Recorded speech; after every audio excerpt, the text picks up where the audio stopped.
बिस्मिल्लाहिर्रहमानिर्रहीम अस्तगफिरुल्लाह। इस वीडियो में हम आपको एक सच्ची इस्लामी कहानी सुनाने जा रहे हैं जो आपके दिल को सुकून और तौबा की राह दिखाएगी। इस कहानी के जरिए आप समझ पाएंगे कि अल्लाह की रहमत और उसकी माफी का दरवाजा हमेशा खुला है और हर किसी को अपनी गलतियों पर पछतावा करने का मौका मिलता है। इस वीडियो को लास्ट तक देखें क्योंकि इसमें छिपा हुआ एक गहरा पैगाम है जो आपके जीवन को सच्चे रास्ते पर चलने की तौफीक दे सकता है। इस कहानी के जरिए हमें यह भी याद दिलाया जाएगा कि अल्लाह के सामने तौबा करने से बड़ा कोई उपाय नहीं और वह अपने बंदों को अपनी रहमत से कभी भी नाउम्मीद नहीं करता। इसलिए इस वीडियो के लास्ट तक हमारे साथ रहें ताकि हम सब अल्लाह की माफी और रहमत को महसूस कर सकें।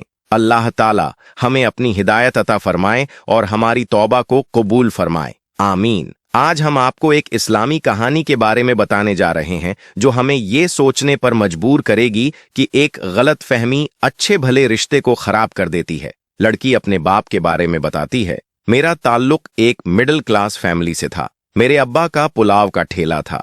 अब्बा रोजाना सुबह बड़ी सी देग में पुलाव पकाकर एक रेडी पर रखकर ले जाते थे और ज्यादातर एक आध घंटे बाद अब्बा की वापसी हो जाती थी क्योंकि अब्बा का पुलाव आधे घंटे में ही बिक जाता था। यह पुलाव बहुत मशहूर था और इसके जायके की धूम दूर दूर तक थी। मैंने शुरू से ही अब्बा का यह मामूल देखा हुआ था कि वह सुबह सुबह एक देग में पुलाव पकाते और फिर उसे रेडी पर रखकर ले जाते। मैंने कभी इस चीज पर गौर नहीं किया था क्योंकि यह सब कुछ मैं बचपन से देख रही थी। एक दिन जब मैं कॉलेज से वापस घर गई तो घर में खाना नहीं पका था। मैंने अम्मा से कहा, खाना नहीं है तो मुझे पुलाव ही डाल दें, मुझे बहुत भूख लगी है। और उस दिन मैंने सोचा कि मैंने आज तक अब्बा की देग का पुलाव तो खाया नहीं है क्योंकि जब भी मैं पुलाव को कहती अब्बा घर में खुद बनाकर देते और वाकई वह बहुत मजे का होता था। मैंने कभी गौर ही नहीं किया कि जो देग अब्बा बेचने के लिए बनाकर लेकर जाते हैं उससे कभी भी हमारे घर में पुलाव नहीं खाया गया। मुझे इसकी वजह का इल्म तो नहीं था,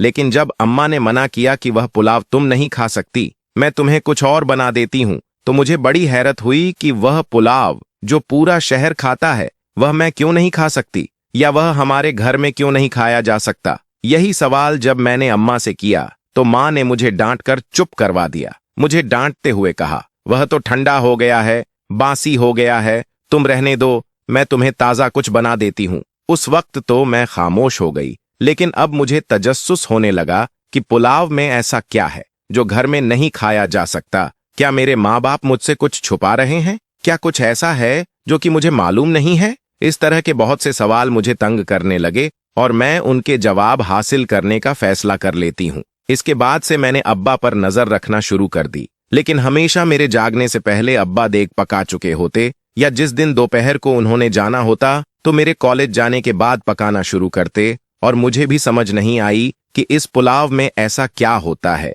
क्योंकि मेरे सामने वह देग पकाई ही नहीं गई थी। एक दिन अब्बा ने दोपहर में पुलाव लेकर जाना था। मेरे कॉलेज जाने के बाद अब्बा ने पुलाव पकाया और हमेशा की तरह रेडी पर रखकर उसे ले गए।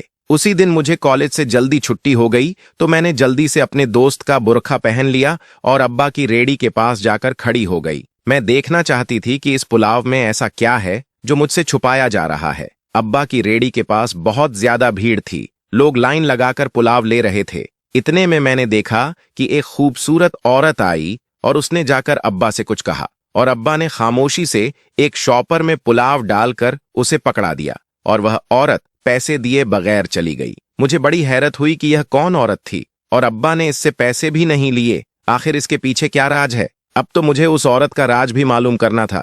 मैं अभी यही सोच रही थी कि एक और औरत आई और अब्बा ने उसे भी पुलाव डालकर शॉपर पकड़ा दिया और उससे भी पैसे नहीं लिए। मुझे लगा कि जो भी खूबसूरत औरत आती है अब्बा उसे मुफ्त में पुलाव दे देते हैं। मुझे अब अपने अब्बा पर गुस्सा आने लगा कि घर में जवान बेटी है और यह बाहर खूबसूरत औरतों को देखकर उन्हें मुफ्त पुलाव खिला रहे हैं, और पुलाव भी ऐसा जिसे घर की औरतों को खाने नहीं दिया जाता। ये सब क्या था? क्या वाकई मेरा बाप एक बुरे किरदार का इंसान था, या फिर यह पुलाव कुछ खास था जिसमें कुछ मिलाया गया था? क्या मेरी अम्मा भी इन सब में शामिल थी? मेरे अंदर का तजसूस जाग गया था और मुझे अब इन सब के बारे में मालूम करना था। दिन गुजरते गए और मुझे अभी तक इस राज का कोई सुराख नहीं मिला था। अब तो ये रोज होने लगा था कि अब्बा बचे हुए पुलाव घर नहीं लाते थे, इसलिए मैं उसे खाकर भी अंदाजा नहीं लगा सकती थी और अब्बा के ठेले पर मैं रोज रोज नहीं जा सकती थी क्योंकि मेरे बोलते ही अब्बा पहचान लेते और रोज रोज कॉलेज से जल्दी आना भी मुश्किल था।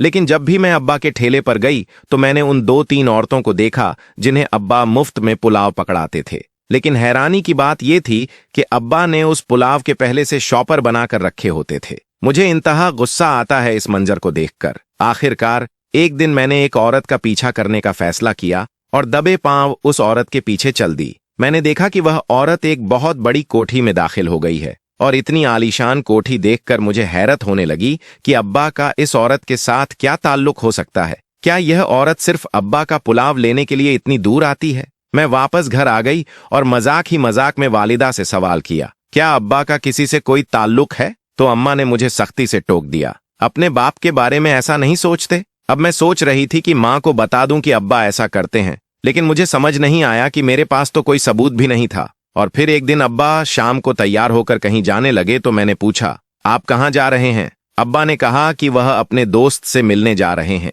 मैंने पूछा, किस तरफ जाना है आपको? मुझे भी अपने दोस्त की तरफ जाना था तो मुझे साथ ले जाएं। तो अब्बा ने जिस इलाके का नाम लिया वह सुनकर मेरे पांव के नीचे से जमीन निकल गई, क्योंकि अब्बा ने उसी इलाके का नाम बताया जहां पर उस औरत का घर था जिसका मैंने पीछा किया था। अब तो शक की गुंजाइश ही नहीं रही थी कि अब्बा का उस औरत से कोई ताल्लुक है। मेरा दिल किया कि अब्बा को झंझोड़ कर कहूं, इस उम्र में औरत से ताल्लुक रखते हैं, लेकिन मैं खामोश रही और अब्बा उस औरत से मिलने चले गए। मुझे अब्बा की हरकतें दिन ब दिन अलग अलग लगने लगीं और अब्बा से मेरी नफरत में इजाफा होने लगा, जो घर में जवान बेटी के होते हुए बाहर औरतों से ताल्लुक बनाते हैं। और फिर मेरी अम्मा को क्यों नहीं पता चलता कि वह कहाँ जाते हैं? औरत तो मर्द की नजर देख लेती है, तो क्या मेरी अम्मा को मालूम नहीं होता कि मेरे अब्बा ने बाहर औरतों से ताल्लुक बना रखा है? और मुझे हैरत तो उस औरत पर भी होती, क्योंकि इतनी दूर से सिर्फ पुलाव लेने के लिए अब्बा के पास आती थी और एक पुलाव की प्लेट के लिए अब्बा से ताल्लुक रखा हुआ था। और सिर्फ वही औरत नहीं, क्या दूसरी औरतों के भी तो मेरे अब्बा के साथ ताल्लुकात थे? मुझे अब्बा पर शदीद गुस्सा आता कि मैं बचपन से न जाने कितनी छोटी छोटी ख्वाहिशों को यही समझकर खत्म करती रही कि मेरे अब्बा गरीब हैं, ये कैसे पूरी करेंगे। उधर मेरा अब्बा पुलाव भी औरतों पर मुफ्त में लुटाता है, जो हमारा कमाई का वाहिद जरिया है। ये सिलसिला चलता रहा और जब कभी अब्बा बचे हुए पुलाव घर लेकर आते तो अम्मा उसे फ्रिज में रख कर ताला लगा देती ताकि मैं न खा सकूं और न ही अम्मा खुद खाती। अब तो मुझे जिद हो गई थी कि मैंने पुलाव जरूर खाना है। एक दिन अपनी एक दोस्त से कहा कि उस जगह का पुलाव बहुत मशहूर है तो मेरे लिए ले आना। उसे मालूम नहीं था कि वह पुलाव वाला मेरा बाप है। वह जाकर वहां से पुलाव ले आई, लेकिन जब उसने पुलाव खाया तो उसे वह जायका इतना अच्छा लगा कि उसने मेरे लिए कुछ नहीं बचाया और वह सारा खत्म कर गई। मेरे पूछने पर उसने कहा, उस पुलाव में एक नशा था, मुझे तो याद भी नहीं रहा कि तुमने वह मंगवाया था, मैं तो वह सारा खा गई। उसने तो ये बात मुस्कुराते हुए कही, लेकिन मुझे लगा कि वह सच कह रही है। इस पुलाव में सच में ही नशा है। तो क्या मेरा बाप नशावर पुलाव सारे शहर को खिलाता है? और क्या इस पुलाव से आने वाली कमाई हलाल है? क्या मेरा बाप मुझे बचपन से हलाल खिलाता आ रहा है? मैं तो अपने बाप की नफरत में न जाने कितनी आगे तक सोच चुकी थी और मैंने तो यह तक सोच लिया था कि मैंने अब इस चीज का सबूत लेना है कि मेरा बाप पुलाव में नशा मिलाता है और मुझे यह बात कानून को बतानी है ताकि मेरे बाप को सजा मिल सके। मुझे गुस्सा सिर्फ इस बात का था कि मेरा बाप दूसरी औरतों से ताल्लुक क्यों रखता है। क्या सच में ही मेरा बाप गलत था? क्या वह इस पुलाव में कुछ मिलाता था जो घर में किसी को खाने नहीं देता था? क्या इसके बाहर की औरतों के साथ सच में ताल्लुकात थे, और अगर थे तो इन ताल्लुकात में इस पुलाव का क्या किरदार था? और मेरा बाप कोई और काम क्यों नहीं करता था? हमेशा से ही यही ठेला क्यों लगता था? एक दिन सुबह बचा हुआ कुछ पुलाव घर लेकर आए और हमेशा की तरह अब्बा ने फ्रिज में रखकर ताला लगा दिया।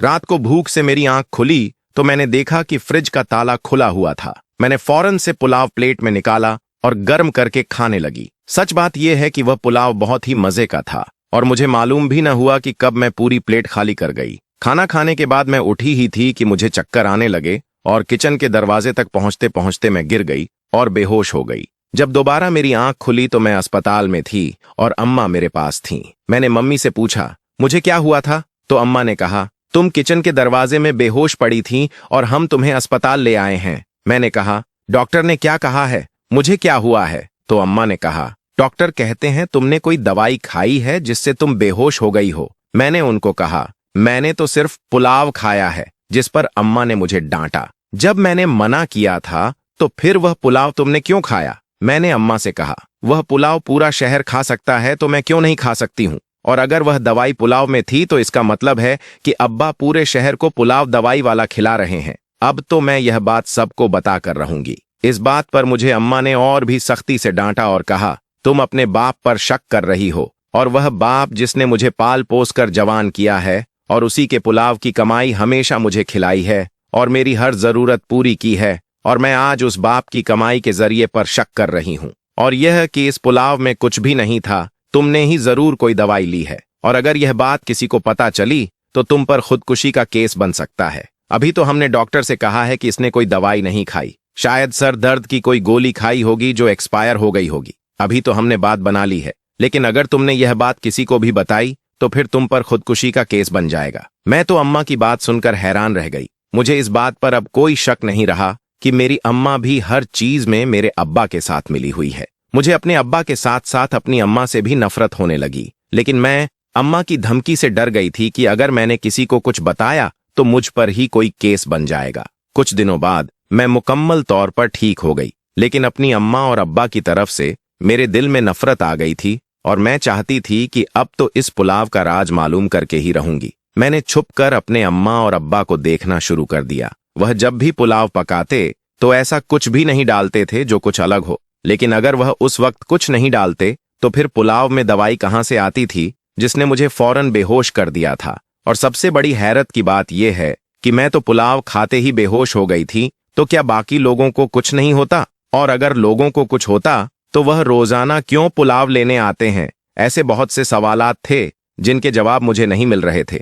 मैंने आखिरकार उस औरत से मिलने का फैसला कर लिया, क्योंकि उसका घर मैंने देखा था। एक दिन मैं अपने दोस्त के घर का बहाना करके उस औरत के घर चली गई। बेल देने पर एक मुलाजिम ने दरवाजा खोला। मुझे तो यह भी मालूम नहीं था कि उस औरत का नाम क्या था, इसलिए मैंने कहा कि मुझे इस घर की मालकिन से मिलना है। मुलाजिम ने मुझे एक कमरे में बिठा दिया और मालकिन को बुलाने चला गया। अब मुझे घबराहट होने लगी कि अगर उस औरत ने पूछ लिया कि तुम कौन हो, और उसने अगर यह बात न मानी कि वह पुलाव लेकर आती है, तो क्या होगा। मैं अभी यही सोच रही थी कि एक मॉडर्न सी औरत कमरे में दाखिल हुई और मुझसे हैरत से सवाल करने लगी कि मैं कौन हूं और उससे क्यों मिलना चाहती हूं।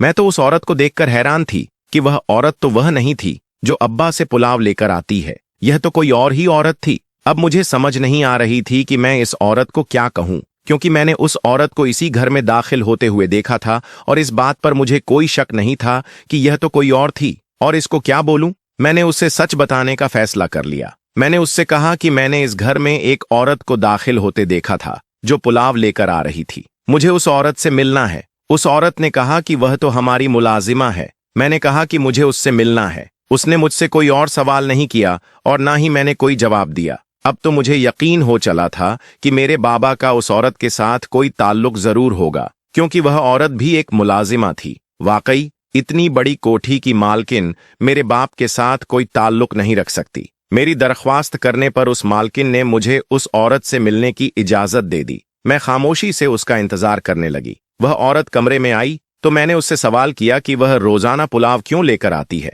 वह हैरत से मुझसे पूछने लगी कि मुझे इस बात से क्या लेना देना है, मैं पुलाव लेकर आऊं या न लेकर आऊं। तो मैंने उसे बताया कि मैं उस पुलाव वाले ठेले के मालिक की बेटी हूं और उस पुलाव का राज जानना चाहती हूं जो रोजाना तुम लेकर आती हो। उसने खामोशी से मेरी मुकम्मल बात सुनी और मुझे अपने पीछे आने के लिए कहा। मैं उसके पीछे कमरे में दाखिल हुई तो मैंने देखा कि उस कमरे में एक औरत बैठी है जो बुजुर्ग है और ऐसी हरकतें कर रही है जैसे उसका दिमागी तवाज़न ठीक नहीं है। मैंने उससे पूछा कि यह कौन है और तुम मुझे यहाँ क्यों लेकर आई हो, मैंने तुमसे कुछ और पूछा है। तो उसने कहा कि यह औरत इस घर की मालिक की माँ है और इसका दिमागी तवाज़न ठीक नहीं है। मैं इसकी खिदमत के लिए यहाँ हूँ और तुम्हारा बाप जो पुलाव पकाता है वह इस औरत को बहुत ज्यादा पसंद है और वही चीज है जो यह बगैर किसी सवाल जवाब के खा लेती है। इसके अलावा यह औरत दवाई तक नहीं लेती, इसलिए मैं रोजाना तुम्हारे बाप से पुलाव लेकर आती हूँ और इसी पुलाव में दवाई डालकर इस औरत को खिला देती हूँ।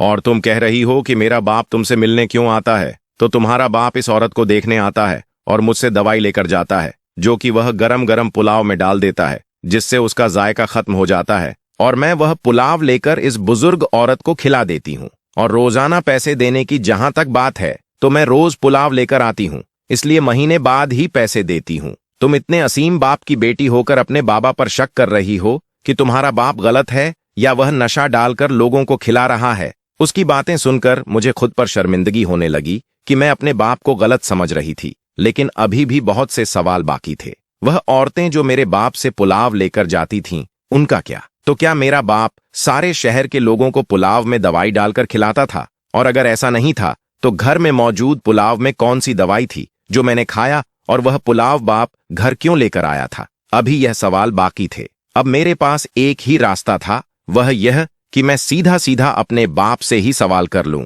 मैं वापस घर गई और सारे सवाल अपने बाप के सामने रख दिए। पहले तो वह मेरे सवाल सुनकर मुझे हैरत से देखने लगे। शायद उन्हें इस बात का दुख हुआ था कि मैं उनकी बेटी होकर उन पर शक कर रही हूं, लेकिन फिर वह खामोश हो गए और मुझे अपने साथ चलने के लिए कहा। मैं खामोशी से उनके पीछे चलने लगी। फिर वह मुझे एक ओल्ड होम में लेकर गए, और जब मैं उस ओल्ड होम की मालकिन के कमरे में दाखिल हुई तो मुझे झटका लगा, क्योंकि यह तो वही औरत थी जो मेरे बाप से रोजाना पुलाव लेकर जाती थी। और उसने भी तकरीबन वही बात कही। उसके ओल्ड होम में कुछ बुजुर्ग ऐसे हैं जो खाना नहीं खाते, और वह भी इस पुलाव में ही दवाई डालकर इन बुजुर्गों को खिला देती है, और इनका भी रोजाना का खाता है, इसलिए वह भी रोज पैसे नहीं देती। अब तो मुझे अपनी सोच पर शर्मिंदगी होने लगी थी। मैंने फौरन अपने बाप से माफी मांगी, लेकिन एक सवाल अभी बाकी था।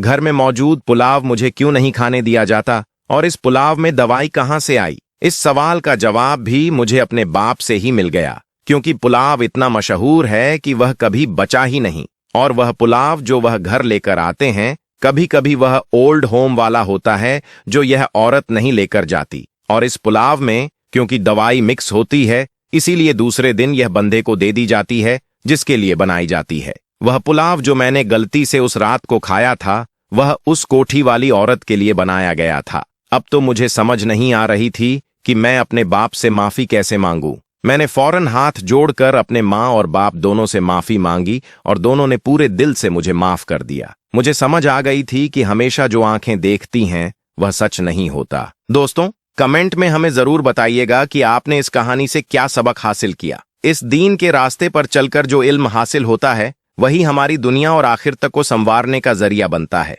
उम्मत मोहम्मदी की शान और हमारी तालीम का जो नज़ारा आज आपने देखा, वह हमारी जिम्मेदारी और अल्लाह की रहमत को महसूस करने का एक अहम तरीका है। उम्मीद करते हैं कि यह वीडियो आपके दिल और ईमान को छूने में कामयाब रही होगी। अगर आपको यह वीडियो पसंद आई हो तो इसे अपने दोस्तों के साथ शेयर करते हुए लाइक करना न भूलिएगा। जाते जाते एक आखिरी बार यह कंफर्म कर लीजिए कि आपने हमारा चैनल सब्सक्राइब कर लिया है, ताकि हर बार जब भी हम कोई नई तालीम और इल्म की बात लेकर आएं, आप उसे आसानी से पा सकें। अगर आपने अभी तक सब्सक्राइब नहीं किया तो फौरन सब्सक्राइब कर लीजिए। अल्लाह हमें हिदायत दे और हमारी कोशिशों को काबुल फरमाए। तब तक के लिए अल्लाह हाफिज, और हमेशा अपने ईमान को मजबूत रखें।